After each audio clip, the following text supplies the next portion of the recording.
segundos. ¿Ya? Ya, Ay, nunca lo cargo. ¿Ya? Los comentarios.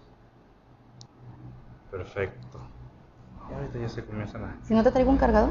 No, así está bastante bien. ¿A poco 30 segundos? ¿Ya lo apagó? Sí, ya apágalo. Ahorita vamos a estar viendo si ahora con los lentes ya alcanzo a leer mejor. Yo no alcanzo a ver nada. Pero ya se está conectando aquí la gente. Iniciamos muy puntuales.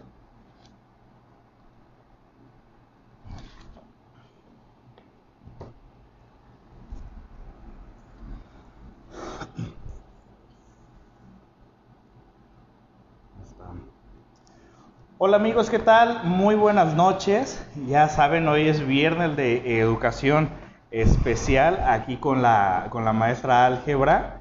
Y bueno, hoy vamos a hablar de infantes con alteraciones en el neurodesarrollo. Pero antes de eso, queremos comenzar con un comercial. ¿Cuál es ese comercial, maestra álgebra, que tenemos para la gente? Para el día de hoy. Para el día de hoy, sí, decimos. Ya estamos aquí, estamos aprovechando, o sea, hay una buena noticia. Por ahí les puse un posteo en la página el día de ayer. Entonces, la maestra álgebra pues ya va a estar de fiesta en pleno COVID. Dinos, maestra álgebra, ¿de qué se trata este primer comercial antes de comenzar con el tema? Bueno, siempre agradeciéndote la oportunidad que me das para poder transmitir y poder comentar lo poco que nosotros tenemos en la experiencia del día al día. Y ahora aprovechando, pues bueno, vamos a hacer una reapertura de la sucursal Álgebra Reconexión Integral, que va a estar ubicada en la calle Nápoles, en el número 33. Y siempre que hay algo nuevo, pues siempre me ha gustado iniciar con el pie derecho, por así decirlo, en ofrecer los mejores servicios a nuestros alumnos, a nuestros pacientes, en este caso, que se sientan ellos en un puerto seguro, por así decirlo. Claro. Y para eso hemos invitado, pues bueno, a personas, si lo puedes pasar, que están preparadas para poderte compartir todo su conocimiento y que la mamá se pueda llevar algo siempre orientado a prevenir, ¿no? Que es, por así decirlo, nuestro principal objetivo, ¿sí? Prevenir las alteraciones del neurodesarrollo y poder prevenir todas aquellas alteraciones que este desarrollo sano del bebé sea lo más óptimo, ¿no? Entonces, la intención es poder iniciar reconexión álgebra de una manera distinta, y para eso pues traemos una cartelera de excelentes especialistas, como lo viene siendo Sonia Vázquez de la Ciudad de México, perito certificado, y pues bueno, ahí podrán ver su currículum. También tenemos a lo que viene siendo a Sergio Bonilla, que ya lo conocemos. Casi nadie. Y tenemos también como invitada a Samantha González Montesinos, también de la Ciudad de México.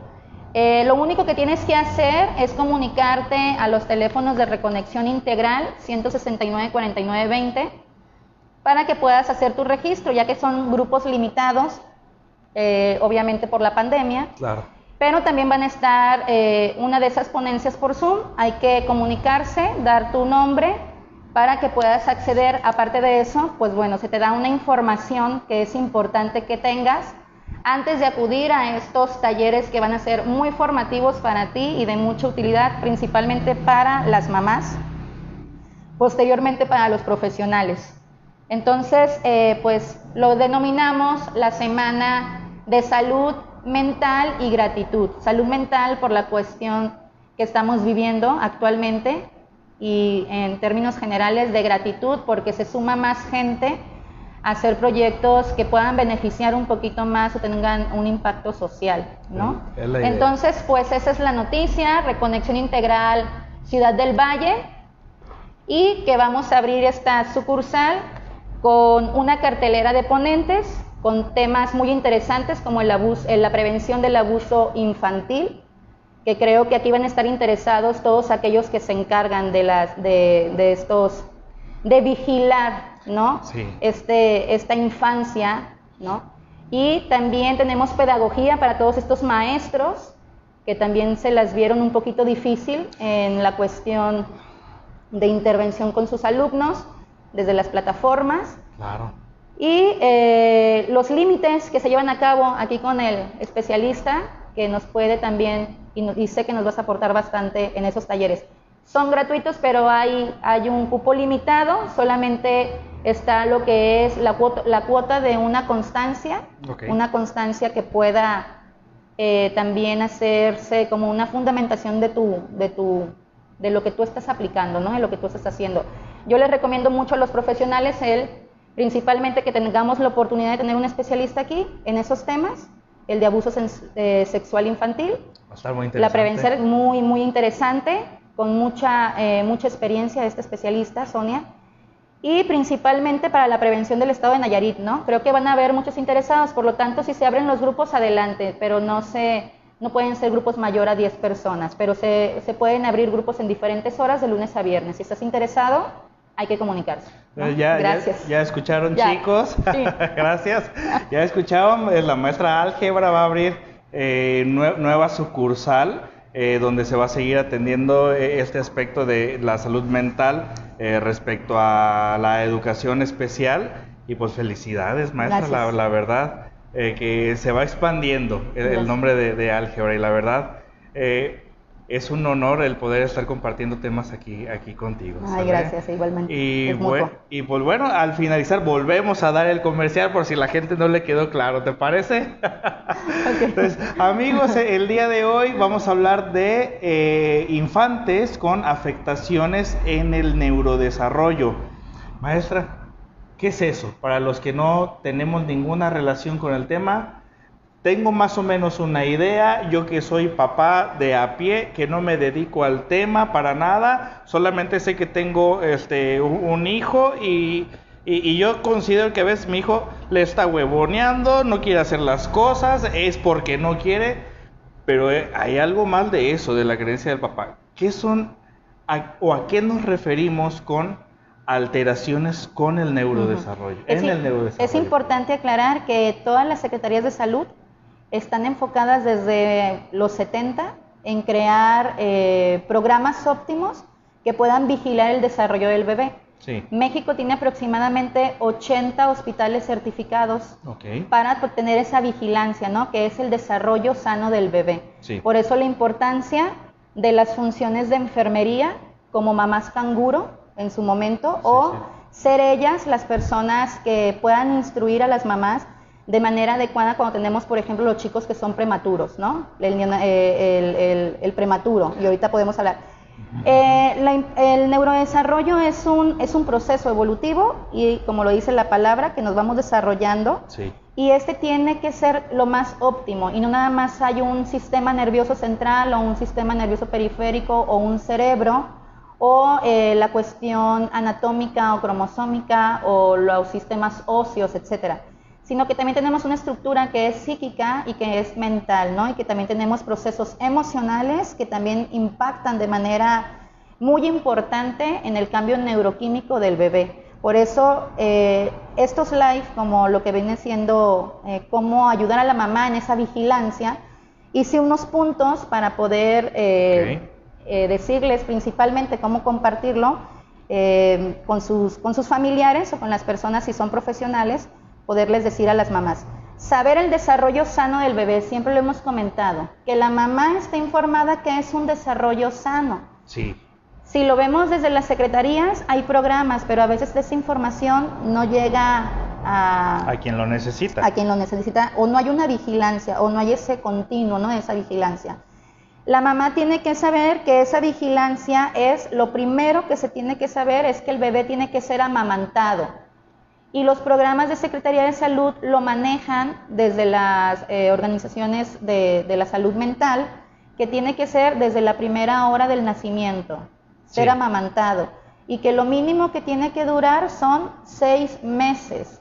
Amamantado. Que no nada más vamos a rescatar las cuestiones del vínculo afectivo, que podemos hablar horas sobre cómo impacta en las áreas prefrontales ese vínculo, y cómo impacta en la ejecución de las demás funciones en el niño, ¿no? pero sobre todo todos estos nutrientes y toda esta importancia de proceso de incubación que sigue siendo la mamá cuando el niño nace. Ahora, espera, una duda. El neurodesarrollo empieza desde el embarazo. Empieza ¿Sí? desde que desde la vida intrauterina. Ok, ya. Desde que consideramos, y desde muchas teorías sistémicas se puede decir, que la vida psíquica inicia desde el deseo de la madre de ser madre, ¿no? Es importante. Sí. Y cómo preparamos ese vientre y cómo desde la salud mental, higiene mental de la mamá, en el ejercicio, en la alimentación, en la higiene de pensamientos, incluso cómo impacta la cultura, todo inicia desde la vida intrauterina, okay. ¿no? Sí, bueno, desde la vida psíquica yo te puedo decir, digo, desde el aspecto psíquico, que un adulto, bueno, porque lo que yo atiendo son adultos, yo te puedo decir que existe una enorme diferencia en una depresión de aquel adulto que supo que su nacimiento fue planeado y sobre todo deseado, a diferencia de una depresión en un adulto que sabe y es consciente que el embarazo, su nacimiento, fue algo no deseado. No es lo mismo que te digan, es que eres el pilón, se nos chispoteó, no te queríamos tener, no estabas planeado. Hijo de la... Eso pega horriblemente. Estamos hablando apenas desde el aspecto psíquico, pero en el neurodesarrollo no es lo mismo la mamá que lo está cuidando, que la mamá que no sabía que estaba embarazada y que fumaba o que tomaba o que... O si era depresiva. Exactamente. O si quería estar embarazada o no. Pues todos esos factores la mamá tiene que saber que influyen. Sabemos que no todo puede ser recopilado en un manual donde a veces no puede abarcar todos esos trastornos que son no visibles y todas aquellas patologías que van a desencadenar cuando son alteraciones ambientales o alteraciones que se dieron incluso después de que el niño naciera en cuestiones orgánicas, neuronales, por ejemplo, el caerse de la cama, un ejemplo, o que no es o sea, no significa que el niño necesariamente tenga que tener algo.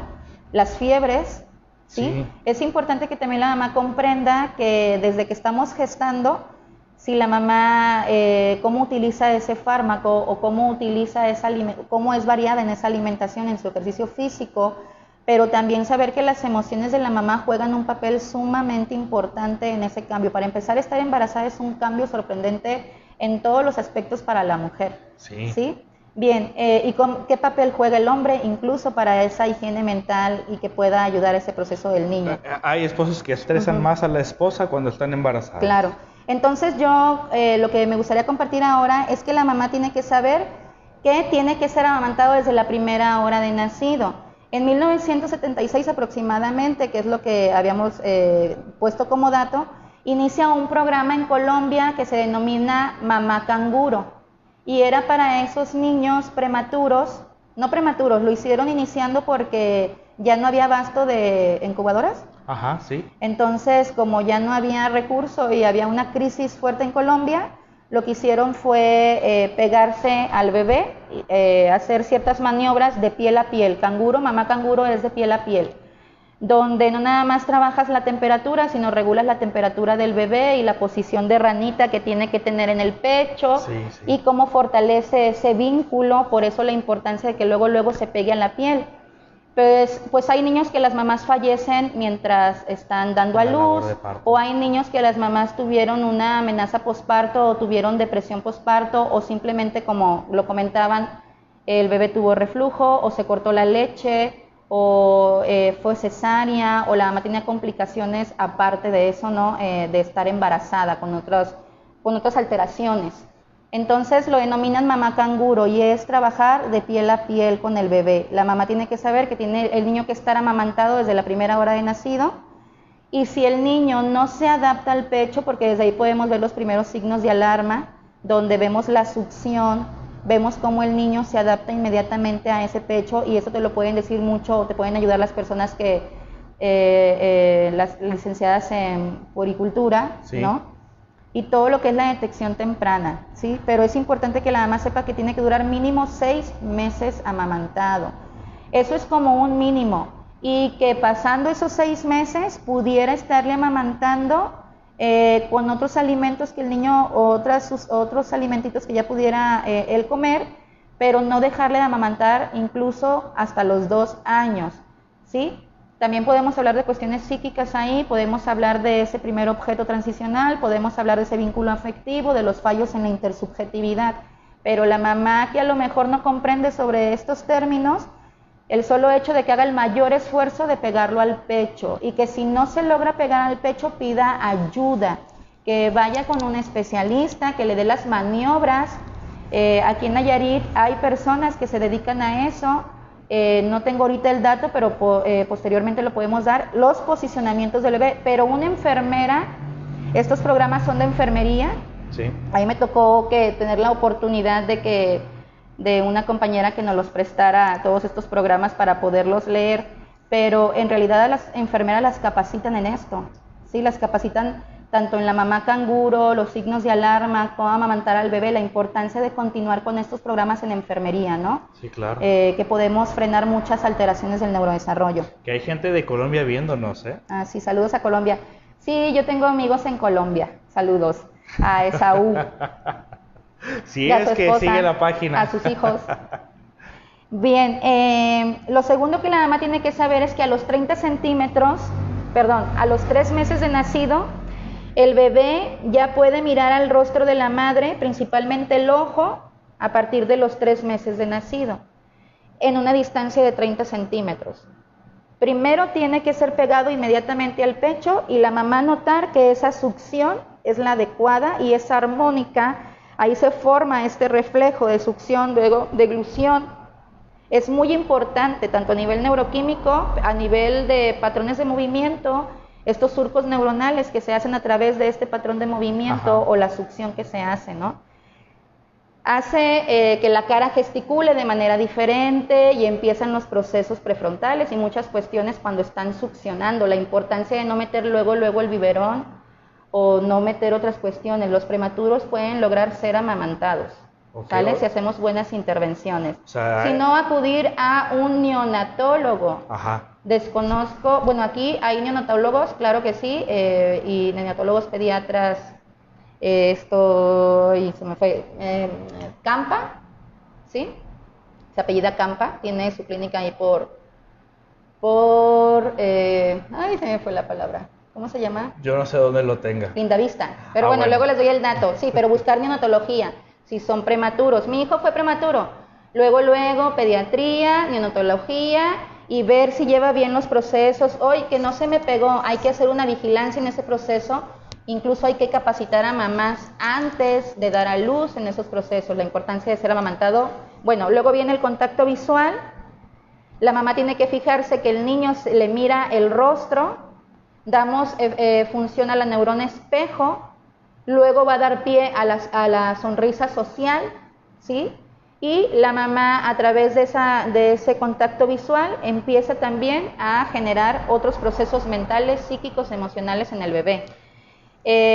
Cuando ya pasa esto y la mamá observa que cuando ella quita el rostro, el niño sigue fijo, ahí podemos ver que existen 6 tipos de mirada en el bebé, hay un repertorio de miradas, hay un repertorio de contactos visuales, por eso la importancia de una valoración amplia, ¿no? Sí. Igual el repertorio motor, esas armonías que tiene que haber en ese repertorio que ya nos informa si el niño tiene ciertas, ¿cómo se llaman? Manerismos, o tiene cuestiones que son un poco atípicas desde que veo que mi hijo es más pasivo, no ha tenido el control cefálico que se da a los 3 meses, la sedestación, la bipedestación, la marcha. Entonces la importancia de que tú le preguntes todo a un pediatra, porque el pediatra te tiene que manejar de pie a pa todas las etapas del neurodesarrollo y tú preguntarle constantemente si vamos a la etapa, pero también sabemos que puede haber algunos ahí fallos en este peregrinar que hace la mamá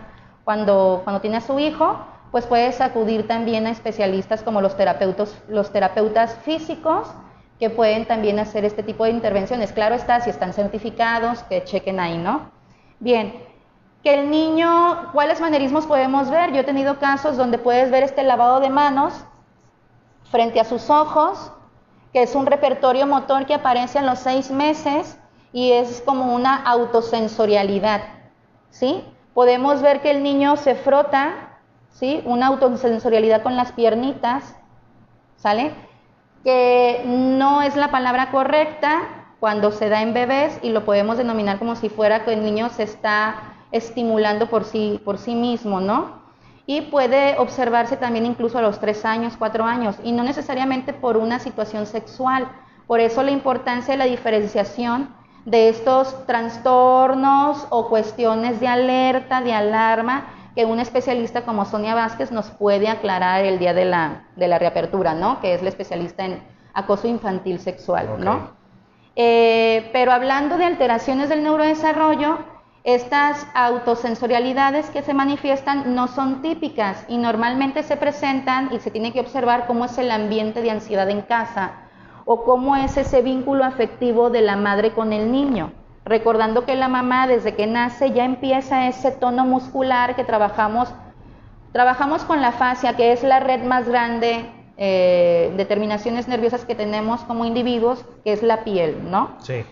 Que tiene aproximadamente una longitud de 1,7 metros y tiene un peso aproximadamente, no, al revés, tiene un peso aproximadamente de 2 kilogramos y una longitud de 1,70 metros. ¿No? Okay. Entonces cada centímetro cúbico tiene 5,000 terminaciones nerviosas. Imaginemos todo lo que la mamá estimula cuando está, ¿cómo se llama? Abrazando, pero si estoy estresada, pero si tenemos prisa o nuestros trabajos no nos permiten, cedemos esa crianza al cuidador, o a veces mi estado anímico y todo lo que yo viví en la infancia y todo lo que me remonta a estar en... Bueno, por eso la importancia de acudir a psicología, a paidopsiquiatría, a psiquiatría, no estando embarazada, antes de estar embarazada. La salud mental, tenemos que apostar por la salud mental. Sí, claro. ¿Sí?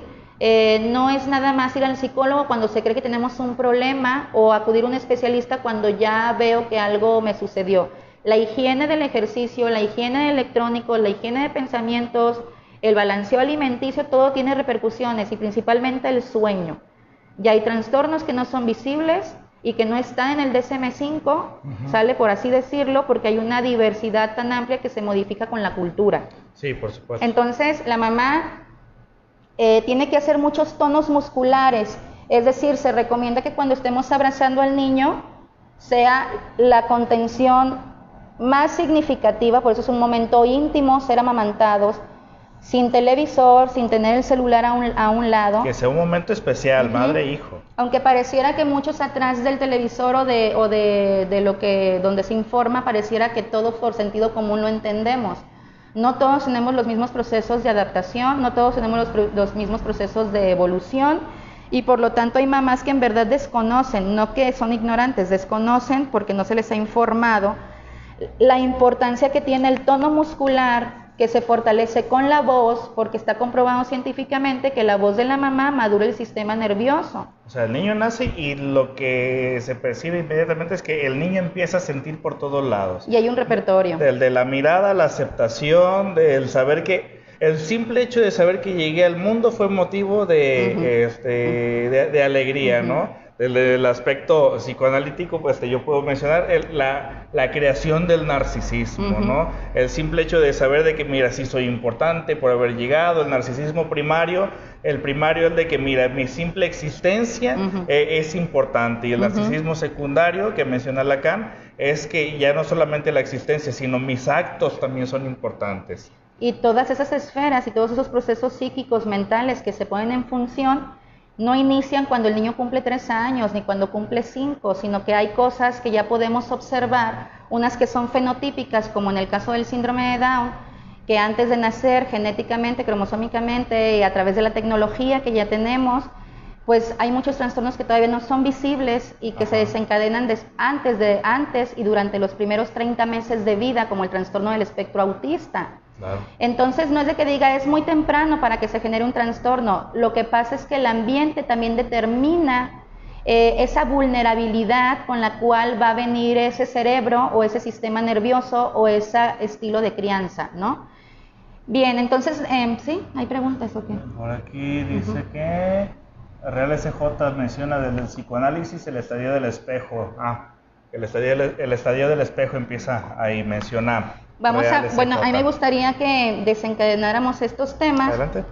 En relación primero a las primeras etapas, para que las mamás que tienen hijos prematuros con alguna alteración del neurodesarrollo, que a lo mejor los procesos psíquicos ahorita no los voy a comprender, porque no son visibles y la mamá apenas puede comprender los procesos del desarrollo propio, ¿no? Sí, que mamás pongan atención lo que les va a compartir ahorita la maestra. Entonces, ¿yo qué le recomiendo a la mamá? Que la mamá, desde que ya tiene al niño pegado, que ya se aseguró con todos los medios, con todos los especialistas que pudo ir, pero que el niño se pegara al pecho, ese contacto visual y ese tono que vamos a dar constantemente, se recomienda que la mamá lo más que pueda abrazar al niño, y lo que más se recomienda en los tonos musculares es que este proceso termina hasta los 12 años, pero que los más importantes es de los 0 a los 3 años, y a veces a los 3 años ya no estamos abrazando o ya no estamos conteniendo, y puedes ver niños con bajo tono muscular, puedes ver niños con un repertorio motor alterado, puedes ver niños con dificultades con torpeza motora, y no todo es en relación a que tenga que haber una afectación en el cerebro, sino que la voz de la mamá, los contactos visuales de la mamá, esa sistematización de tonos que damos, expresiones faciales, no nada más son de cuestiones afectivas que van a impactar a través de la emoción y que va a conectar todo el cerebro, claro está, porque domina la emoción más que la razón y conecta más la emoción al cerebro, pero sino que también vamos a dar ese desencadenamiento y fortalecimiento a esa conexión sináptica, al fortalecimiento de la neurona espejo, que nos va a permitir la empatía, la reciprocidad, el juego funcional, la imaginación, va a dar pie a otras cuestiones, la sonrisa, el contacto visual de la madre, las verbalizaciones de la madre.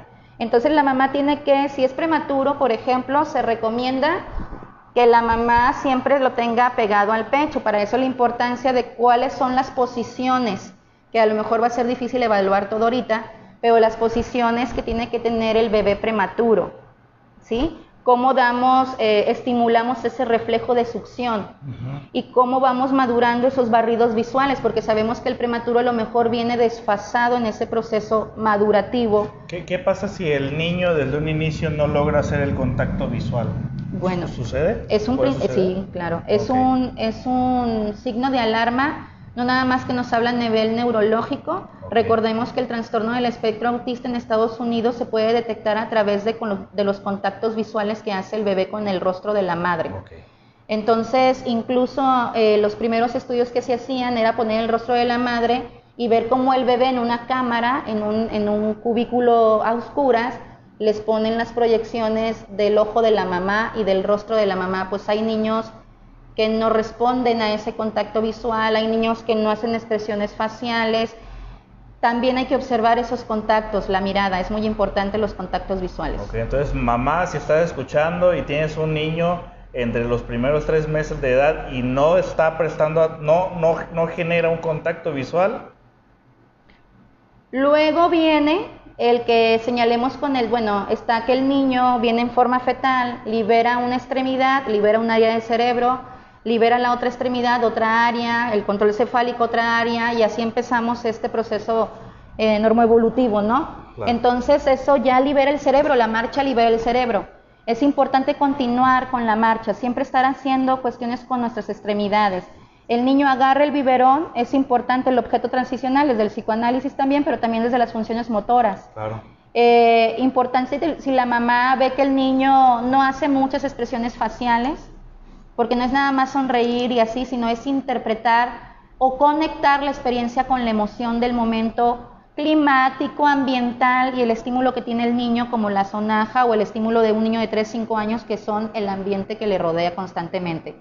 Que la mamá observe que siempre responde a los estímulos auditivos, ¿sí? Aquí tenemos lo que viene siendo el ventilador, cuando pasan los carros respondemos a estímulos y vemos de dónde viene el sonido. El niño siempre se va a girar para observar de dónde viene el sonido, aunque esté muy pequeño. Hay unos tamizajes que se hacen donde le pasas la campanita al niño y tiene que girarse, o le pasas el arito rojo, que son las primeras evaluaciones que aplica GESEL, donde inician algunas de las evaluaciones del neurodesarrollo. Entonces, la mamá prácticamente en su casa puede darse cuenta si su hijo se gira con los estímulos, pero como le digo a mis mamás, a las mamás de la comunidad de Reconexión, el mayor estímulo es tu voz.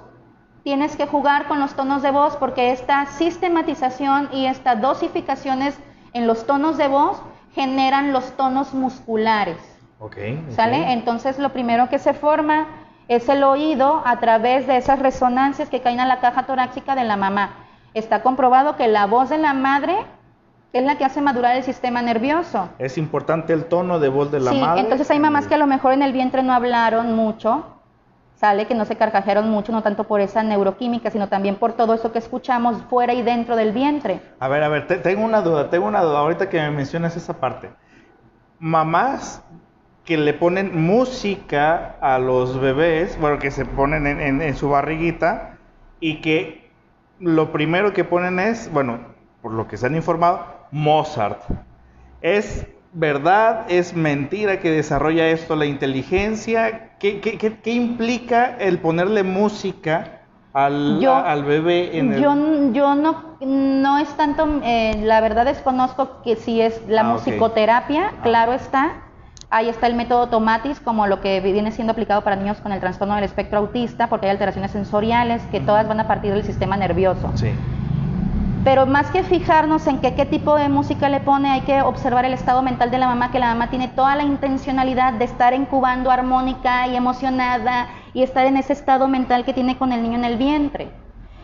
A lo mejor hasta el 6º mes y cuestiones de estas, la mamá es más intensa en estas verbalizaciones y en estos sonidos que quiere hacer ella también desde su deseo de querer creer que su hijo lo escucha. Sí. Una mamá con un amplio repertorio verbal tiene mayores posibilidades de rescatar el lenguaje y la comunicación de su hijo a una mamá que le cuesta expresar, que le cuesta gestualizar o que le cuesta hablar o que es muy pasiva en su lenguaje o que simplemente no tiene ganas ahorita de interactuar con el bebé, no porque no le ame, sino que hay un ambiente, como comento, sí, que hace también ese cambio en la mamá, ¿no? Y en el niño, más la cuestión emocional de la mamá. Entonces, la mamá tiene que saber que el niño, aparte de esto, empieza a señalar con el dedo, aparte de responder a los estímulos auditivos, empieza a responder mucho a su voz. Ya llegó mamá, ¿dónde está mamá? Mira mamá, y la primera palabra que decimos, aparte de heredarla en un gen, que heredamos generación tras generación de información, sino que la ponemos en uso en el ambiente cuando la repetimos. Entonces, no hay aprendizaje sin repetición y no hay aprendizaje sin movimiento, o llámese cualquier tipo de movimiento. Esto lo va a captar siempre la neurona espejo a través del ojo, lo va a madurar a través del lenguaje y va a madurar el sistema nervioso, el lenguaje a través del oído, sí, y lo más importante, la información que recibimos a través de la mano. No es lo mismo la información que recibo con el brazo aquí a la información que yo recibo con la mano. Claro. La mano es la única extremidad que no se puede clonar. Por ahí tu huella digital, que no se va a poder clonar. Hablamos de que la mano tiene todas las terminaciones similares a como las tiene también el cerebro. Entonces es importante trabajar mucho con toda la piel de nuestro hijo, desde ese contacto físico, ¿no? Incluso a las mamás les ponemos que hagan contactos físicos, esos patrones de movimiento. Bueno, el niño empieza a señalar con el dedo, se gira con los estímulos y empiezan los contactos visuales a los rostros. O empieza el contacto visual con el objeto, pero quiere mostrarlo, ¿sí? Quiere mostrarlo. Y cuando le dices por su nombre, responde por su nombre. Siempre y cuando quites el electrónico o no esté anclado, ¿sale? Empieza ese repertorio motor. Por eso, más que decir cada una de las etapas, es que la mamá ya investigue sobre las etapas. Y puedes buscar escala peruana, puedes buscar etapas del desarrollo, y tú como mamá ir también viendo si responde, no responde, si ves alguna sospecha, etcétera. La vigilancia de ese desarrollo que a veces por la inmediatez y la higiene de electrónicos no nos permitimos, ¿no? Sí. Bueno, que tenemos ahora el electrónico dándole un mal uso, pues, que ahora podemos tener electrónicos y utilizar para la información que sí nos podría servir bastante para el desarrollo de los niños. Sí. O sea, desinformados ya no estamos, Que queramos estar desinformados es Yo otra creo que cosa. todos desconocemos y nos va llegando, por aquí, como dijéramos, el agua al tinaco, poco a poco, cuando creemos a veces también pues que ya cumplimos ciertas expectativas en eso que creemos saber, ¿no? Claro. Que las mamás también comprendan que después que aparece este repertorio con los objetos y el rostro, empieza también a ver cómo el niño interactúa con su medio ambiente. Si el niño le tiene miedo a ciertos estímulos auditivos de manera muy rápida, si el niño se arquea en la cuna, si el niño es sumamente irritable, que no es el cólico, que ya le llevaron al pediatra y que no logra calmarse. Este niño que comentaba de esta autosensorialidad, que tú la puedes ver aproximadamente a los 6 meses, que es el lavado de manos o es la autosensorialidad con las piernitas, ¿sí? Y la importancia que tiene de cómo ellos interactúan con el objeto. Hay niños que normalmente quieren estarlo oliendo todo, comiendo todo, ¿sí? Entonces también ahí podemos ver alteraciones sensoriales. Hay niños que les va a molestar la etiqueta de la ropa, otros que van a ser más selectivos con alimentos, otros niños que si fueron o tuvieron alguna alteración durante el nacimiento orgánico, pues vamos a observar como los labios, el labio paladar hendido, como algunas alteraciones del neurodesarrollo que aparecen, ¿no? Claro. Fijarse mucho en el tono muscular de su hijo, fijarse mucho en el repertorio visual de su hijo, fijarse mucho en la expresión facial de su hijo, fijarse mucho cómo el niño te está mostrando constantemente objetos y cómo constantemente te está señalando con el dedo, constantemente cómo está en patrones de movimiento y cómo mueve su cuerpo en esa interacción con los objetos. Que no es típico quedarse solamente con uno, que no es típico dormirse después de las 10 de la noche. Los niños se quedan dormidos en cualquier lugar, si están agotados, pero si el ambiente no me permite bajar esa actividad eléctrica, como la tele, las luces prendidas, es decir, los papás también van haciendo una higiene de sueño, porque la mayoría de las alteraciones del neurodesarrollo están relacionadas con las alteraciones de sueño. Y creemos que dormirse a las 10 un niño no es una alteración de sueño. Claro que es una alteración de sueño. Más si este niño despierta aproximadamente a las 2, a las 3 de la mañana, ya sea para hacer pipí, biberón o para cambiarse o deambular, no tiene que pasar más de 2 veces a la semana, tiene que ser esporádico. Si no, nos habla también de la crianza, de que ocupamos hacer un ambiente un poco más contenedor, darle las pautas al niño, o cuándo es el momento del colecho, el momento de pasarlo a su cuna. Hay que informarnos más sobre la etapa de desarrollo, ¿no? Okay. Por aquí hay un comentario, déjame leerlo, de, ¿cómo se llama? Almond Mune menciona, dice, sí es verdad con lo del autismo, pero no siempre aplica. Dice, mi hijo hacía todo, contacto visual, sociable, etcétera, hasta que llegó a los 2 años. Entonces se puede desarrollar más tarde. Por lo que pasa menciona. Es que también no todo es un trastorno del espectro autista. Recordemos que en el DSM-5 aparece el trastorno del espectro autista y dentro de que los trastornos pueden estar dentro del trastorno del espectro autista, pero pueden ser variados. Por ejemplo, el trastorno desintegrativo infantil precoz o que no está dentro, pero puede ser un retraso global del neurodesarrollo. Claro. O podemos hablar también de infraestimulación, ¿sí? No todo es un autismo como el que concebimos, como el que creemos que va a ser el niño aleteando o girándose alrededor de un foco o nada más viendo los ventiladores. Hay niños que hablaban y dejaron de hablar. Hay niños que hablaron un poco más tarde. No se puede dar una generalidad. Se está hablando... No aplica igual para todos. Pues. Se está hablando de signos de alarma. No estoy hablando de autismo, no estoy hablando de parálisis cerebral, no estoy hablando de síndrome de Down, no estoy hablando de prematurez. Estoy hablando de que los signos de alarma, los primeros que aparecen desde que está siendo el niño en la vida intrauterina, pueden ser esos. Y cómo nosotros podemos aminorarlos, compensarlos, o llevarlos a una intervención cuando es detectable para que pueda alcanzar esa compensación de un desarrollo óptimo. No todo lo podemos ver a través de una observación, tenemos que ver ese continuo de manifestaciones y tenemos que diferenciarlas con otros cuadros clínicos. Por eso el conjunto de multidisciplinariedades que hay en las intervenciones, pero más en las detecciones tempranas. Aquí participa el pediatra, neonatología, enfermería, paidopsiquiatría, terapia física en alteraciones del neurodesarrollo, principalmente certificados en NDT, que llevan una formación específica dentro de estas alteraciones para parálisis cerebral, principalmente la detección temprana, pero que hay un repertorio motor, tónico, facial, visual, repertorio auditivo, no nada más en el bebé, sino también en la mamá, y lo podemos observar a temprana edad. Por eso la importancia de la detección temprana, ¿no? Por aquí existe otro comentario de quién es. Pregunta real. Ay, se me movió. Real SJ me pregunta, dice, ¿qué consecuencia tiene en el niño? A ver, no lo estoy leyendo bien. ¿Qué consecuencia tiene que el niño se duerma tarde o se desvele?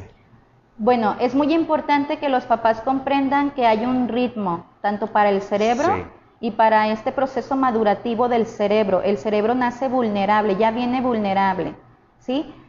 Todo evoluciona con ciertos procesos y pasos, el tiempo, ¿no? Es muy importante respetar este tiempo de maduración del bebé. Durante los 3 primeros meses, los 30 meses de vida. No voy a empezar a actuar después de este tiempo. O sea, tiene que ser desde la primera hora y asegurarnos que sean los 30 meses de vida.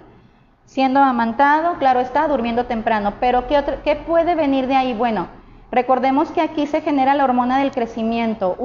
Hay una actividad eléctrica en el cerebro que normalmente en todos nosotros baja y que dura aproximadamente 2 horas en disminuir esa actividad eléctrica, ¿sí? Sí. Yo puedo estar profundamente dormida, eso no significa que el cerebro esté descansando.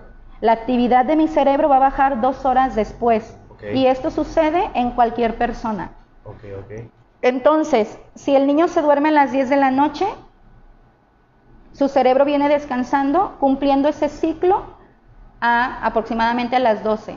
Vuelve a despertarte, el cerebro se vuelve a activar, ¿sí? Por eso es importante que el niño tenga su hora de irse a dormir. Es importante que si tú observas que hay algo que no nos queda claro, porque yo no soy especialista en el sueño, lo que puedo compartirte es lo que nos aconseja a nosotros qué hacer cuando llega alguien con alteración de sueño.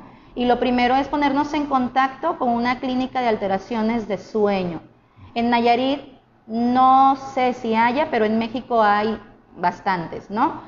Bien, aparte de esto, recordemos que cuando una persona no duerme bien, podemos manifestarlo al siguiente día a nivel cerebral con impulsividad, ¿sí?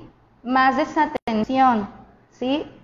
Cansados, o no es lo mismo recibir los mismos estímulos porque suelen ser más agresivos los chicos, más irritables. Los niños que presentan alteración de sueño, que son los que normalmente atendemos con alguna discapacidad o algún trastorno, es importante regular inmediatamente porque el sueño está relacionado con epilepsias y convulsiones a temprana edad.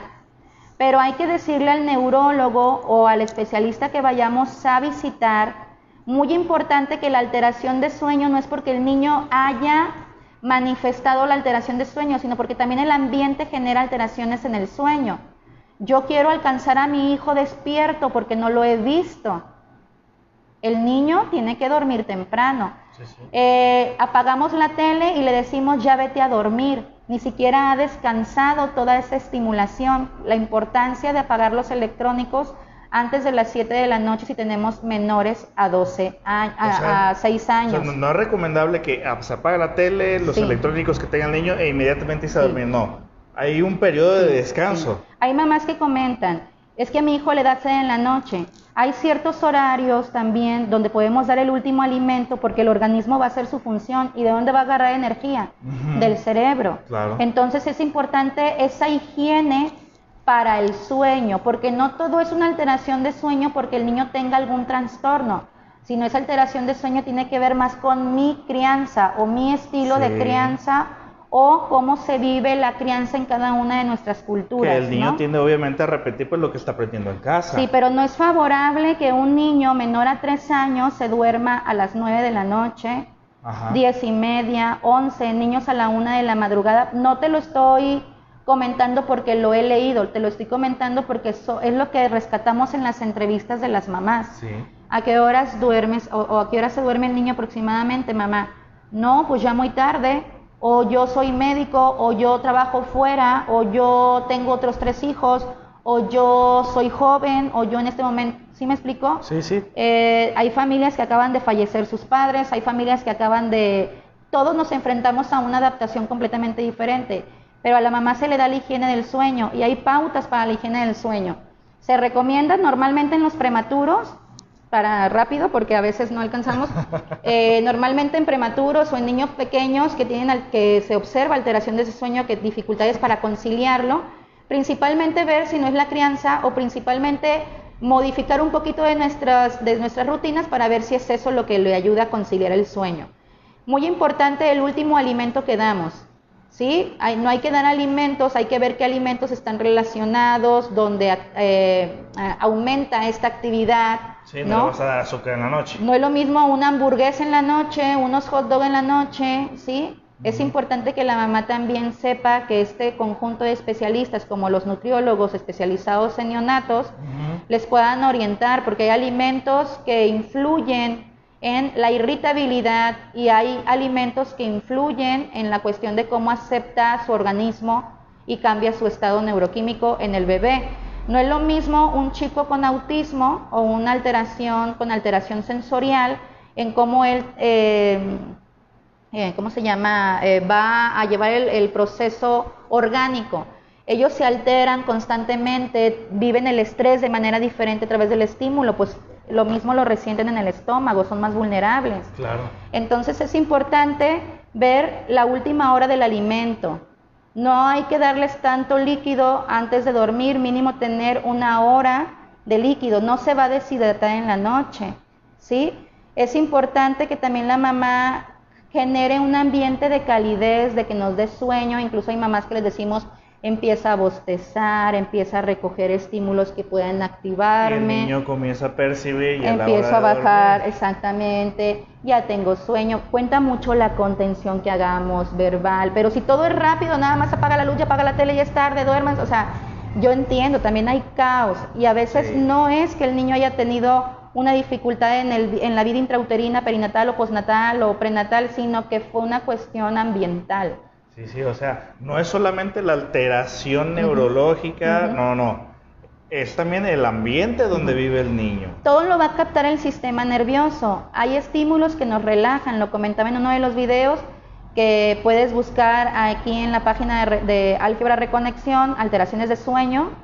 Hay estímulos que nos relajan automáticamente, por ejemplo el color azul, los colores bajitos. No es lo mismo entrar a una habitación, yo comento cuando doy los talleres, no es lo mismo una habitación que está llena de cosas en la cama, que tiene colores que me activan, o no es lo mismo un ambiente caótico en mi casa donde están peleando, no me duermo igual, me duermo con miedo. Es decir, todo el ambiente puede adaptar rápido, se debe que adaptar rápido al neurodesarrollo del niño o a lo que está viviendo el niño, porque es él el que está vulnerable. Sí, claro.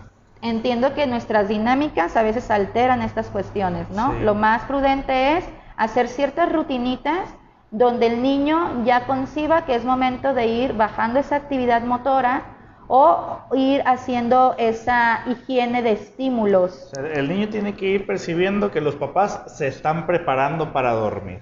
Hay que prepararnos para comer, hay que prepararnos para dormir, sí, claro. Déjame leer otro comentario dice Dulcifabis Rómez, pregunta, ¿qué edad es la ideal para pasar a los niños a su cama, dejar el colecho? ¿Cuál sería la edad ideal? Bueno, pueden también, les recomiendo buscar al doctor, que le mando un saludo, al doctor Rafael Velázquez de la Ciudad de México, y pueden buscar también a Gaby Rivero de Barcelona, y tienen su página también, Vida Intrauterina, y son especialistas en este tema, en relación a la pregunta, que yo lo aprendí con el doctor Velázquez. El colecho aproximadamente hasta los 12 meses. Yo lo que les recomiendo a las mamás es que cuando el niño ya esté profundamente dormido, ya cuando él se durmió con la madre o con los padres, pasarle. Y si el niño es un poco más grandecito, hay que hacer una ambientación bien armónica, bonita, en estímulos, incluso en creación imaginativa de cómo nosotros ayudamos al niño a pasar a su cama. No necesariamente un cuarto, una colchoneta a un lado de la cama, llámese la cuna a un lado de la cama, pero lo más importante es esta rutina de vínculo que hacemos al terminar el día con nuestro hijo y todos los efectos que hace el agradecimiento, los tonos los tonos de la mamá, las caricias, el chiqueo, el contacto visual que tengo con mi hijo al dormir y toda esa cuestión de afectividad, etcétera. Entonces, el colecho aproximadamente a los 12 se recomienda, pues bueno, no es lo mismo un niño que está dormido, que tiene 3 años, 5 años, al movimiento de un papá que se gira, que se mueve. También podemos alterar esta situación respiratoria.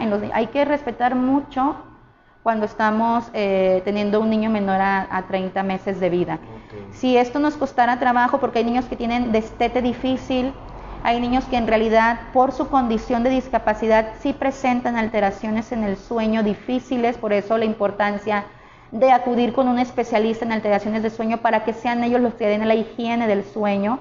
Lo que nosotros damos son generalidades para saber cómo guiar a la mamá en relación a si estamos observando un signo de alarma y los que se puedan compensar desde la cuestión ambiental, nosotros compensarla, ¿no? Pero en cuestiones de, bueno, de simbiosis también y cuestiones ya psicológicas, emocionales, bueno, siempre es recomendable que sea, bueno, entre esta edad, ¿no? 12 y 3 años de vida. Estos 30 meses son importantes. Que no sea caótico, que no sea estresante, que se respete mucho la cuestión emocional y mental del niño. No es nada más ya dormir con la pareja de mi mamá, no es nada más mandar al niño al cuarto porque llegó una persona nueva, o mi hermano nació y ya me tocó dormir acá. Sí, eso va a ser un desplazamiento. Creo que si afinamos todo eso, vamos puliendo estas partes, pues vamos a evitar trastornos de la infancia, no nada más alteraciones neuropsicológicas, sino cuestiones también algún impacto traumático de que me han desplazado, de que ya soy invisible y que el niño posteriormente en un aspecto psíquico reclame su lugar, ¿no? Puedes buscar libros que se llaman psicomotricidad en el bebé, hay bastantes libros, y en el doctor Velázquez Valadez pues te habla de las etapas del neurodesarrollo, ¿no? También.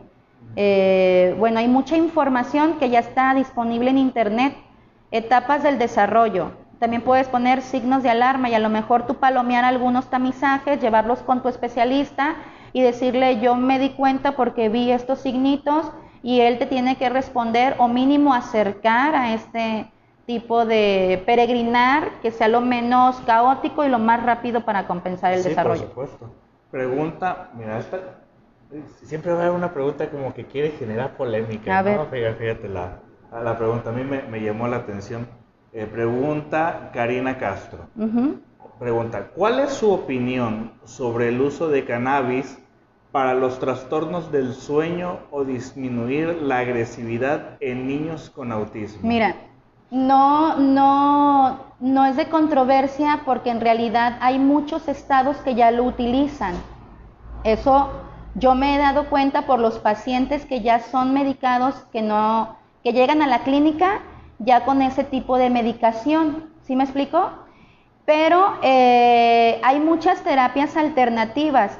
Yo desconozco, sinceramente, ¿por qué? Porque tendrías que probar específicamente la dosificación de ese paciente, la edad de ese paciente, y sé que son caras también. No sé, sinceramente, yo la información que tengo inició en Vallarta, luego en Monterrey, y sí, o sea, yo tengo pacientes medicados de esa manera, ¿no? Otros papás que no acceden a la medicación y son probióticos.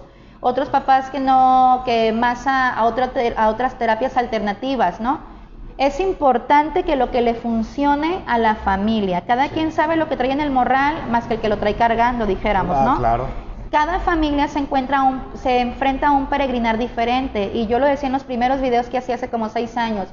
Si a una mamá le dices, hay una cámara que va a estructurar nuevamente todo lo de tu hijo y va a oxigenar, la mamá lo mete y busca el dinero y lo pone. Sí, claro. Pero es importante decirle a la mamá que no hay varitas mágicas, que no un medicamento va a ocultar nada más una conducta, sino que estamos hablando que el individuo tiene bastantes esferas y que la mayoría de esas esferas son en la estructura psíquica, que tenemos un sistema nervioso, que tenemos áreas cerebrales, carga genética y una cultura y un ambiente que determina según la crianza. Sí, no es solamente la pastilla que va a tener el cambio. Pero hay pacientes que sí requieren ser medicados porque convulsionan, porque son epilépticos, porque vienen con trastornos asociados a otros trastornos. Sí. Entonces es una generalidad, más que un punto de vista, ¿no? Lo más cercano que yo puedo recomendarte es, como le digo a las mamás, no porque mi vecina dijo que tenía una amiga o una hermana o un conocido que a su hijo, o porque ella es maestra, o porque ella lo vio, o sea, todo mundo en esta intención de ayudar, seguimos algunas recomendaciones. Me dijo mi comadre. Sí, pero yo le digo a la mamá es la única que tiene un sexto sentido, ¿sí? Por eso la importancia de que la mamá tenga este sentido común propio. Claro. Si mi hijo no se comporta de la misma manera que el de mi comadre, aunque mi comadre quiera decir que sí, tener un sentido crítico propio. Sí, tú conoces a tu hijo. Tu hijo manifiesta según el ambiente. Por eso tú ves que hay niños que se comportan de una manera en un ambiente, en otro. Por eso hay que ser evaluados durante procesos, no 20 minutos detrás de un escritorio. No, tienes que ver el comportamiento de la madre, las expresiones de la madre, los hábitos de la madre, el juego de la madre, cuál es el trabajo de la madre, la cuestión de antecedentes de esa mamá. Digo mamá porque la mamá es la principal fuente de contención, pero digo los padres, o sea, como tal. Muy importante que la mamá, por su propia cuenta, observe el desarrollo y que todo lo que le sugieran sea una herramienta y que vaya viendo. Que sepa discriminar. Sí, pero que no pierda tiempo. Claro. ¿Y cómo no vamos a perder el tiempo a veces? Porque a veces nos falta mucha formación. Yo lo dije hace como 5 live. Es culpa de nosotros en realidad como profesionales a veces, ¿sí? Pero también es falta del desconocimiento que tenemos y esta falta no de programas, porque los programas ya están hechos. Es cuestión de bajar estos programas, ¿no? De que lleguen. Pero para la recomendación de la mamá, evalúa esos procesos. No todos los niños son candidatos y no porque sea algo de moda, porque yo me acuerdo cuando salió Dolores Spinner, de moda lo comentaba. Sí. Digo, ¿cómo se lo dan a un niño con el trastorno del espectro autista si su interés restringido en la mayoría de ellos es hacer girar objetos, lo va a mantener más anclado, lo vuelve más inflexible pero era el de moda? Y una vez me tocó que llegara un paciente con tapones y yo le comentaba a mamá porque todo el tiempo tenía que tener los tapones y también se puso mucho de moda porque el trastorno del espectro autista también fue muy comercializado, como lo fue el síndrome de Down y todo. O sea, estamos hablando de otras patologías cuando tú puedes ver en el síndrome de Down también niños que no fueron estimulados de manera adecuada, habiendo miles de programas. Y no es tanto el programa, tiene que ver la frecuencia. El cerebro ocupa una frecuencia. No hay aprendizaje sin frecuencia y sin intensidad, según la estructura, ¿no?, anatómica que tenemos. Entonces es importante que la mamá sepa que todo es una herramienta que ahorita con la tecnología puede hacer uso con la amplia gama de especialistas, pero que haga preguntas. Y si la mamá se siente cómoda, no nada más cómoda, porque hay gente que capta clientes, más que pacientes o más que querer, bueno, cada quien tiene su historial, pero es importante que la mamá pierda el menos tiempo posible, sienta que es un puerto seguro, sienta que realmente se siente guiada o que ve sencillo que el niño esté evolucionando. Sí, el avance del niño lo que le va a hacer saber. Hay personas que te dicen que, pues es que sí intervienen, no hay malas intervenciones, pero no sabemos si la mamá culminó el proceso, no sabemos también si le hicieron una buena intervención, Total que la mamá sigue viendo la dificultad. Es importante evaluar a lo que vamos compensando, pero no hay varitas mágicas. A mí me tocó en España conocer casos de especialistas con sus pacientes 10 años, porque no es que vaya a quitarse el síndrome de Down, no es de que se vaya a quitar el espectro autista, ¿no? Claro. Aprendemos a adaptarnos y a vivir con la condición. Sí, a mí me ha tocado en lo personal escuchar a algunas personas, algunos pacientes me han compartido, es que ya he ido a varios psicólogos y la verdad solamente me hacen gastar, cada semana es esto, es un gasto y no tengo este dinero y no se me puede quitar la ansiedad y ahí es donde identifico de, a ver, el buen profesionista es el que reconoce hasta dónde son sus límites, porque bueno, hablando de mi área, hay pacientes que han llegado que comienzan a manifestar su ansiedad y digo, ¿sabes qué? Es que inmediatamente se nota que lo tuyo no es para que sea atendido por psicología. Lo ideal es que lo tuyo, por lo que me estás expresando, que es un poco más orgánico, va por el aspecto de la psiquiatría. Y es que hay personas que creen que todo lo pueden y que se avientan al ruedo y nomás hacen peregrinar más al paciente. Yo considero que es la falta de estos perfiles que tenemos. Estudiamos, cada estudiante tiene un estado y un país distinto, ¿no? Claro.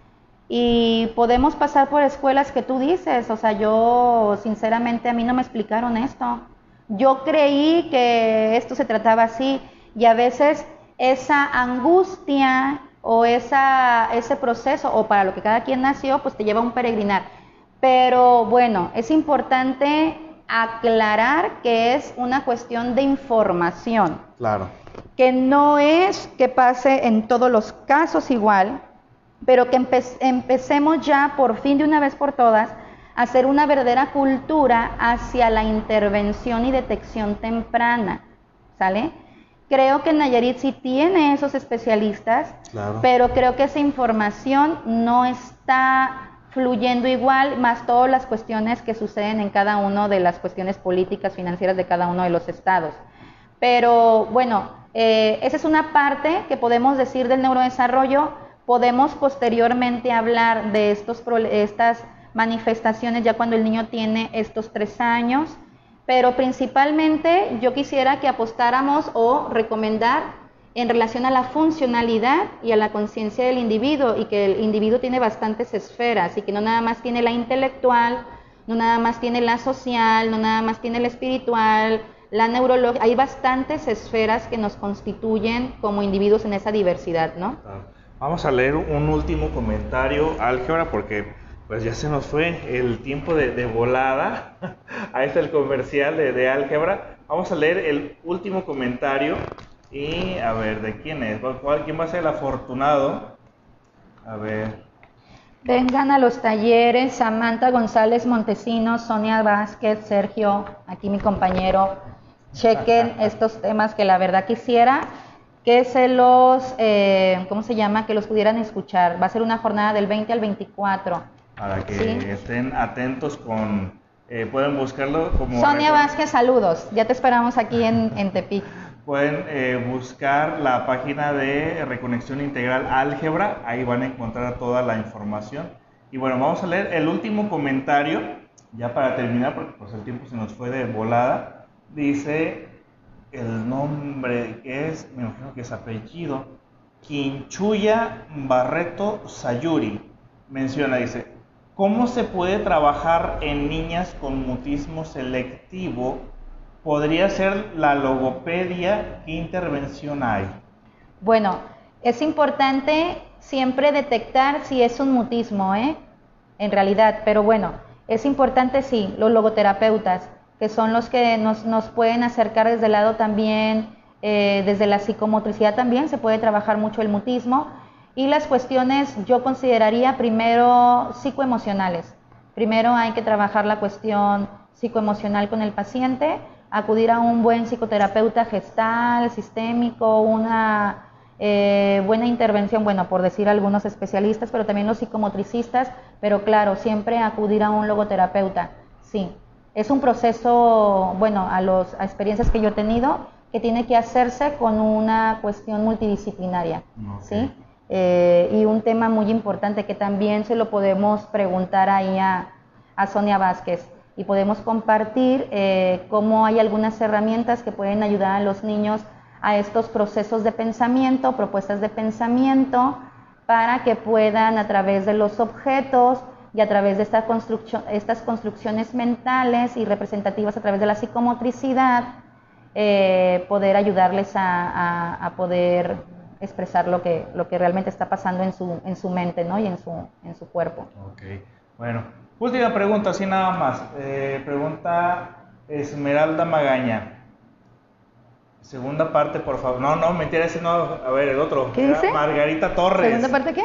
Segunda parte, por favor, del tema. Ah, yo dije, ¿algo grosero o qué? No, segunda parte del tema. Margarita Torres pregunta, ¿a qué edad los niños hablan? Ese es un tema muy controversial, ¿sí? Porque realmente lo que nos enseñan en la escuela es a las etapas del desarrollo de quién es el primero que nos dicen.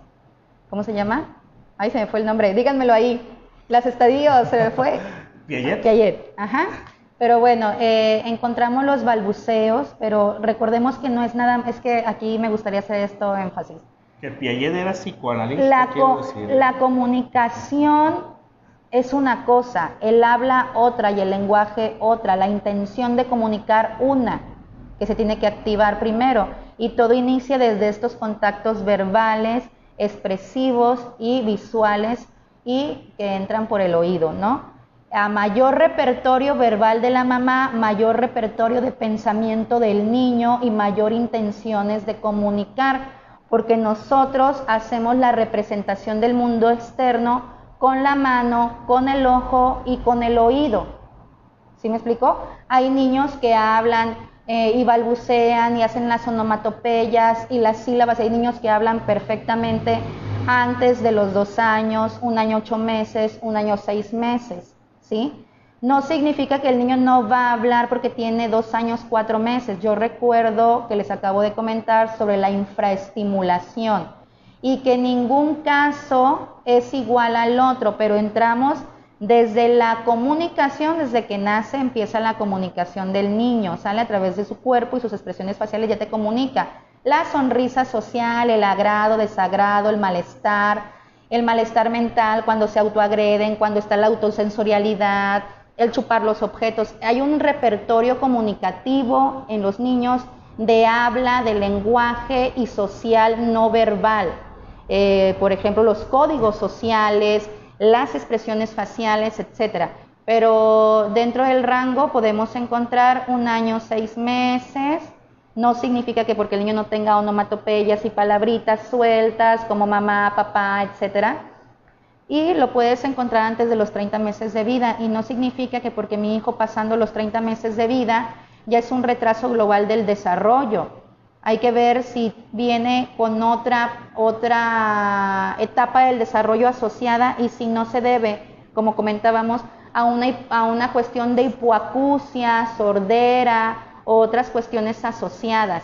No es de que tenga que hablar a esa edad necesariamente, sino cómo el niño responde principalmente a ese ambiente y cómo responde con esos estímulos que él capta a través del oído y el sistema que impactan en el sistema nervioso.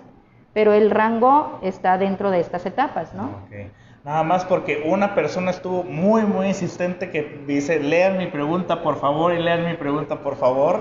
La última, ahora sí ya definitivo y nos despedimos. Mae me imagino que es González, dice, mi hijo ya va a cumplir 5 años. Dice, mi hijo ya va a cumplir 5 años. Antes controlaba muy bien su esfínter por la noche, pero de un tiempo para acá tiene recurrentes accidentes. Entonces me tengo que levantar a las 3 de la mañana, siempre para llevarlo al baño y no se levante mojado. Bueno, ese es un comentario, no es una pregunta. A ver, ahí no sé, ¿verdad? Pero miren, mamás, yo lo que les puedo compartir con mis mamás, ¿no?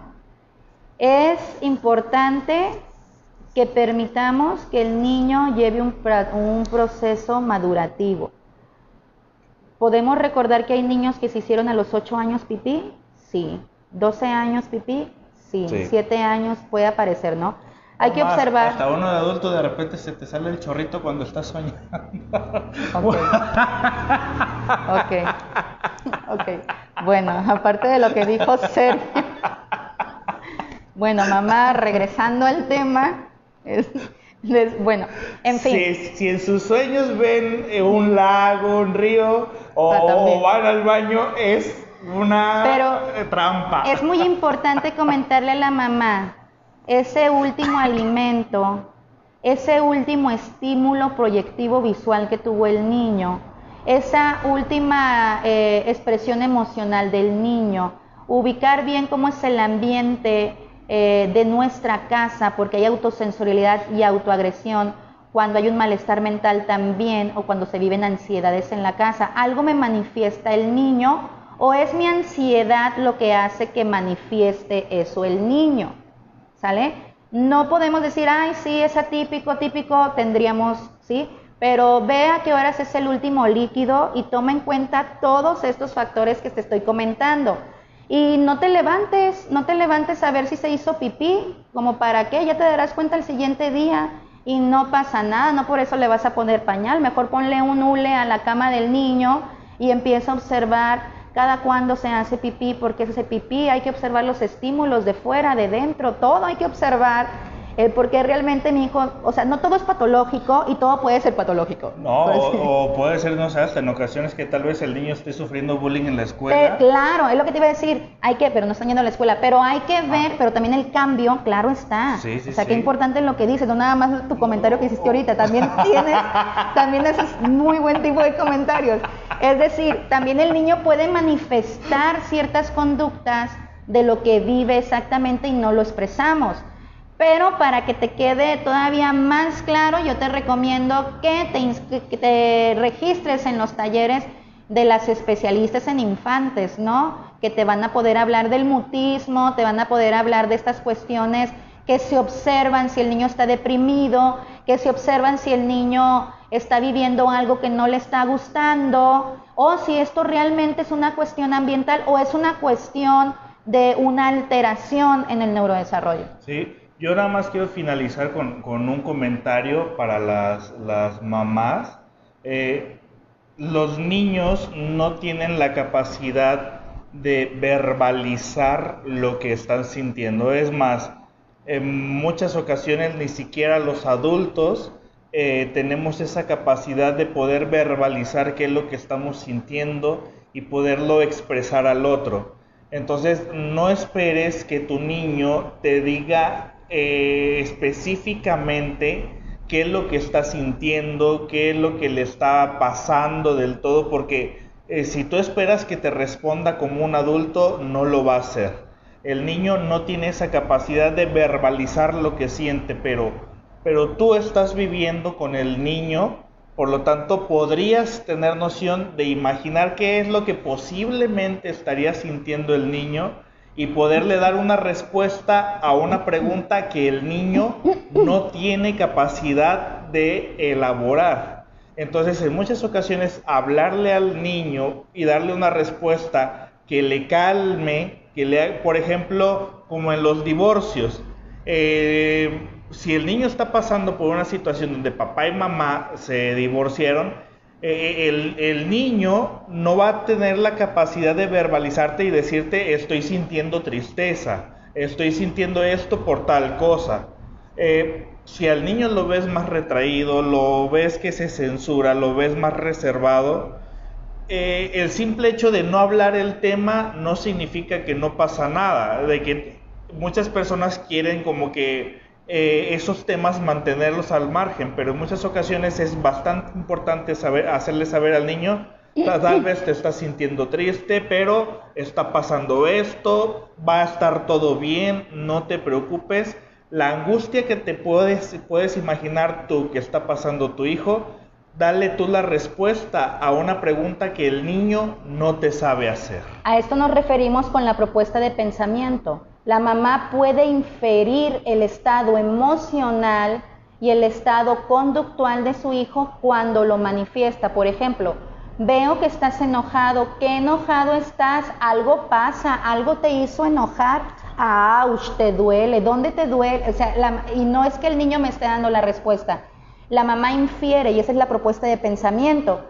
Y también, o sea, el niño no te va a expresar todo lo que te dice como tú esperas a que te lo comunique, pero la mamá también, la mamá que está vigilando, constantemente observando esa evolución y ese proceso de su hijo, así detecta, porque lo que decíamos, las mamás todo te saben, ¿no? Y de chica te decían, ¿qué hiciste? Porque ya te notaban en la cara, sí, algo hiciste, notaban. ¿Sale? Te sabían si mentías. Una mamá que estaba conectada contigo, observando contigo, ¿sí? A ver, ¿por qué traes 10 pesos de más? ¿A quién se los quitaste? Bueno, las mamás que no estaban pegadas al teléfono. Porque no quieres comer si a ti te gusta mucho esta comida. Siempre la mamá va a observar algo cuando es atípico. Sí. Porque se nos pueden barrer otros signos como especialistas o como mamás a lo mejor. Pero lo básico la mamá lo detecta, ¿sale? Por eso se llama que la mamá es la única que puede rehabilitar y compensar de manera más pronta a su hijo, claro más que un especialista, ¿no? Bueno, amigos, muchísimas gracias, se nos fue el tiempo, nos pasamos de la hora como siempre. Álgebra, nuestro comercial.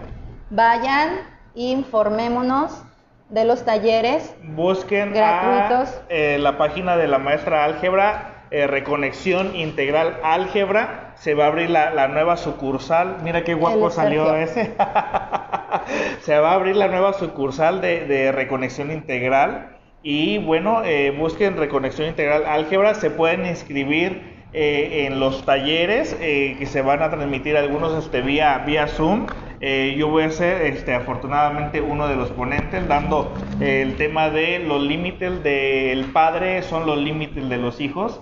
Entonces, ahí está toda la información. Saludos a Pilar Barraza, que nos va a hacer el honor también de darnos una patadita ahí de buena suerte para la sucursal y que vamos a estar más cerca de con ellos en Álgebra Reconexión en Ciudad del Valle. Ok, amigos, muchas gracias a ti, Álgebra, y bueno, que pasen muy buenas noches. Todavía no tenemos el nombre del tema de la siguiente sesión, pero ahí luego los hacemos llegar. Que pasen buenas noches. Buenas noches. Saludos.